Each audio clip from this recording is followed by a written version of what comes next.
Électrochoc, le podcast des électrons libres.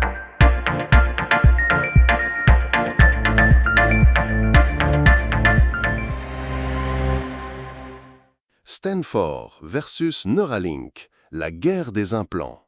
Aujourd'hui, nous allons aborder le thème fascinant des interfaces cerveau-machine, ou ICM, qui sont en train de redéfinir ce que nous pensions possible pour l'esprit humain. Absolument, Max. C'est un domaine en pleine effervescence et deux acteurs majeurs se distinguent particulièrement.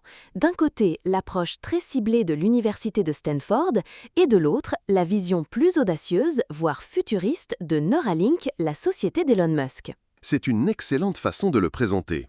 Si les deux partagent des ambitions médicales très louables, leur philosophie, leur technologie et même leurs implications à long terme sont assez différentes. Tout à fait.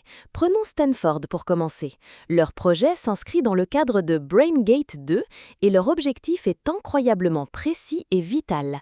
Restaurer la parole pour des personnes qui l'ont perdue, que ce soit à cause de maladies comme la SLA ou d'accidents vasculaires cérébraux. C'est une mission très humaine. Il se concentre sur le cortex moteur, là où se forment les intentions de parler. L'idée est de capter ces signaux neuronaux et de les traduire en mots grâce à une intelligence artificielle entraînée sur des milliers d'heures de données cérébrales. Et les résultats sont impressionnants. On a vu une patiente tétraplégique retrouver une voix synthétique qui imitait même la sienne avec un débit de plus de 60 mots par minute. C'est presque une conversation naturelle. Ils ont même réussi à décoder des pensées spontanées. C'est une avancée monumentale pour la qualité de vie de ces patients. Leur système utilise une centaine de microélectrodes et l'IA atteint une précision de 74% sur un vocabulaire très large. Et pour la sécurité, ils ont même un mot de passe mental, fiable à 98%. C'est de la science-fiction qui devient réalité. C'est vrai, mais passons maintenant à Neuralink qui a une approche un peu différente et des ambitions, disons, plus vastes. Oui, Neuralink, fondé par Elon Musk, a commencé avec des objectifs similaires à Stanford, restaurer la motricité et la communication pour les personnes paralysées.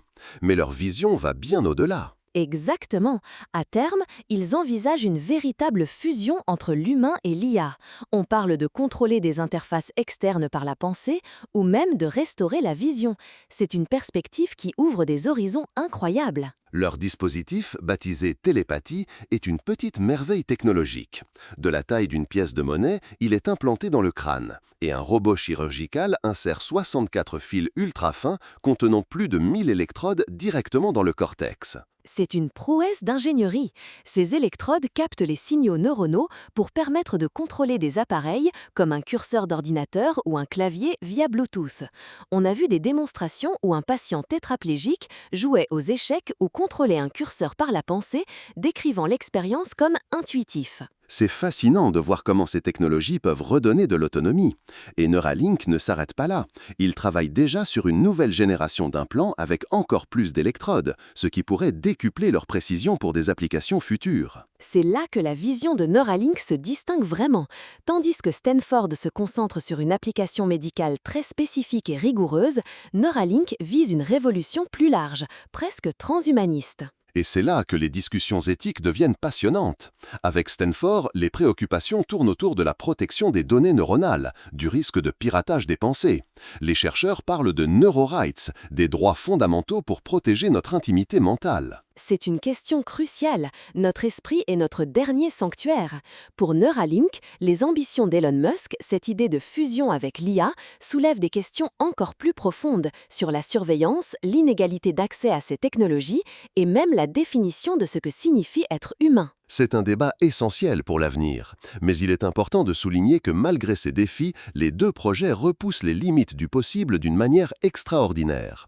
Ils nous montrent un futur où la technologie peut non seulement réparer, mais aussi augmenter nos capacités. Absolument, que ce soit pour redonner une voix à ceux qui l'ont perdue ou pour ouvrir la voie à de nouvelles formes d'interaction entre l'humain et la machine, ces interfaces cerveau-machine sont une promesse incroyable. Elles nous invitent à imaginer un avenir où la technologie est au service de l'épanouissement humain. C'est un avenir plein d'espoir et de possibilités. Et c'est sur cette note optimiste que nous allons conclure notre discussion d'aujourd'hui.